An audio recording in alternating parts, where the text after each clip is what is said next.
بسم اللہ الرحمن الرحیم۔ السلام علیکم ناظرین اکرام، خلیفہ عبد الملک بن مروان کے دور خلافت میں حجاج بن یوسف نامی ایک شخص عراق کا گورنر تھا۔ حجاج انتہائی ظالم و جابر تھا اور اس نے آل رسول صلی اللہ علیہ وآلہ وسلم اور اصحاب رسول صلی اللہ علیہ وآلہ وسلم کا خون بہایا۔ وہ محمد بن قاسم کا چچا اور سسر بھی تھا۔ یہی وہ شخص تھا جس نے حضرت عبداللہ ابن زبیر رضی اللہ تعالی عنہ کو بے دردی سے قتل کرنے کے بعد ان کی لاش کو 3 دن تک سولی پر لٹکائے رکھا۔ حجاج بن یوسف نے خانہ کعبہ پر سنگباری کی اور اس کی عمارت کو نقصان پہنچایا۔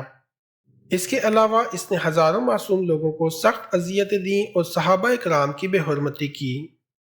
حجاج کی موت کے بعد جب قیدیوں کی تعداد شمار کی گئی تو اس میں 1,20,000 مرد اور 20,000 عورتیں شامل تھیں، جن میں 4,000 ایسی عورتیں تھیں جن کے جسم پر لباس تک نہ تھا۔ یہ قیدی ایک ہی چار دیواری میں قید تھے اور قید خانہ کی چھت نہیں تھی۔ جب کوئی قیدی گرمی سے بچنے کے لیے اپنے ہاتھ سے چہرے کا سایہ بناتا تو زندان کے سپاہی اس پر پتھر پھینکتے تھے۔ قیدیوں کو روٹی میں ریت ملا کر کھانا دیا جاتا اور پینے کے لیے کڑوا پانی فراہم کیا جاتا۔ حجاج بے گناہ افراد اور بالخصوص سادات کا خون بہانے کو اعزاز سمجھتا تھا۔ مورخین نے لکھا ہے کہ ایک بار اس نے روزہ رکھنے کا ارادہ کیا تو اپنے نوکروں کو حکم دیا کہ اس کے لیے پسندیدہ سحری اور افطاری کا انتظام کیا جائے۔ نوکروں نے اس کے لیے ایسی روٹیاں تیار کیں جنہیں سادات کے خون سے گوندا گیا تھا۔ حجاج انتہائی ظالم اور جابر تھا اور اس کا دکھ یہ تھا کہ وہ کربلا میں موجود کیوں نہ تھا، ورنہ وہ شمر سے بھی زیادہ ظلم کرتا۔ حجاج نے کوفہ اور بصرہ کے درمیان شہر وسط کی بنیاد رکھی، جہاں وہ 9 ماہ سے زیادہ قیام نہ کر سکا اور 53 سال کی عمر میں وہ مر گیا۔ ابن خلکان کہتے ہیں کہ حجاج کو عارضہ لاحق ہو گیا تھا اور اس کے جسم میں بچھو اور کیڑے پیدا ہو گئے تھے۔ اللہ تعالیٰ نے اس ظالم پر عذاب مسلط کیا۔ ایک طبیب نے حجاج کو گوشت کا ایک ٹکڑا ریشم کی رسی کے ساتھ باندھ کر کہا کہ اسے نگل لیں۔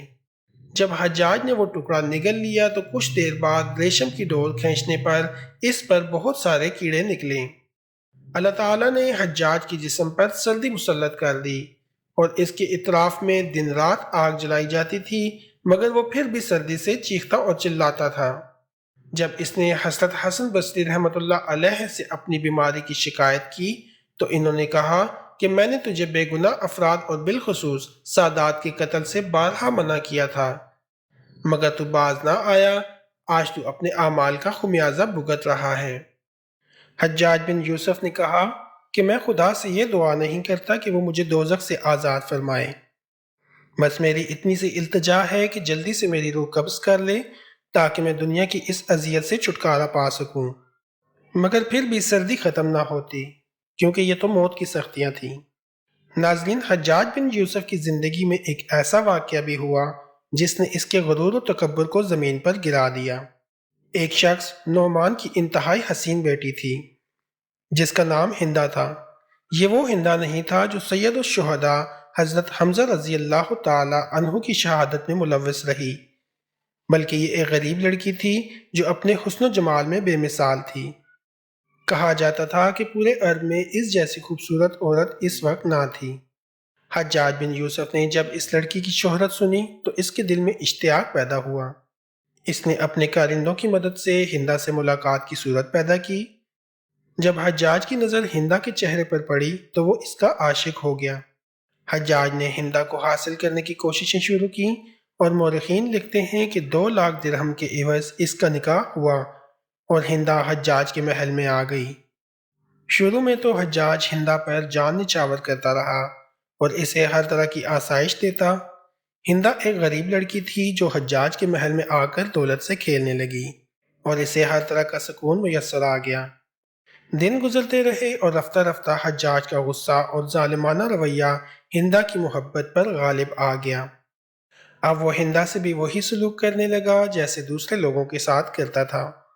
حجاج کے اس رویے کی وجہ سے ہندا کے دل سے اس کی محبت ختم ہونے لگی اور وہ حجاج کو اپنے لیے ایک مصیبت سمجھنے لگی۔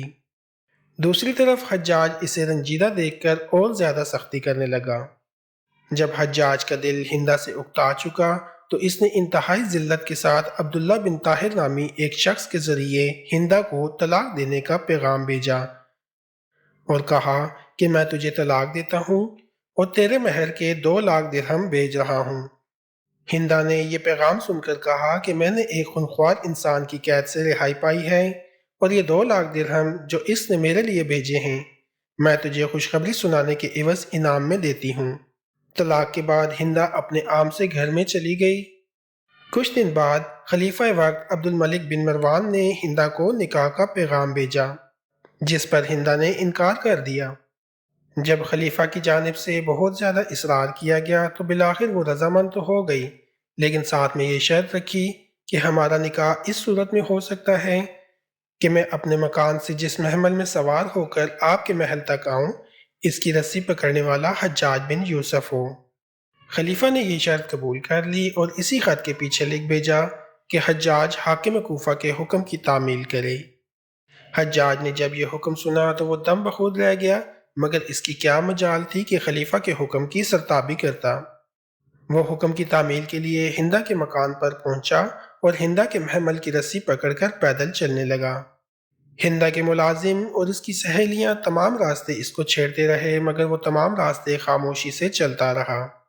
جب شاہی محل کے قریب آیا تو ہندا نے اپنی سواری سے ایک سونے کا سکہ پھینکا اور حجاج کو آواز دے کر کہا کہ اے ساربان، ہمارا ایک چاندی کا سکہ زمین پر گرا ہے، ذرا وہ تو اٹھا لو۔ جب حجاج نے سکہ اٹھایا تو وہ چاندی کا نہیں بلکہ سونے کا تھا۔ کہنے لگا کہ حضور یہ چاندی کا نہیں بلکہ سونے کا سکہ ہے۔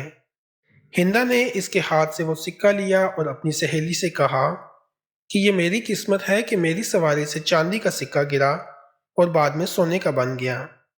حجاج یہ بات سن کر بہت خفیف ہوا، مگر خلیفہ کی بیوی کے سامنے کچھ کہنے کی جرات نہ کر سکا۔ ناظرین، کہتے ہیں کہ ایک عورت سے ذلیل ہونے کا دکھ حجاج بن یوسف کو ہمیشہ رہا۔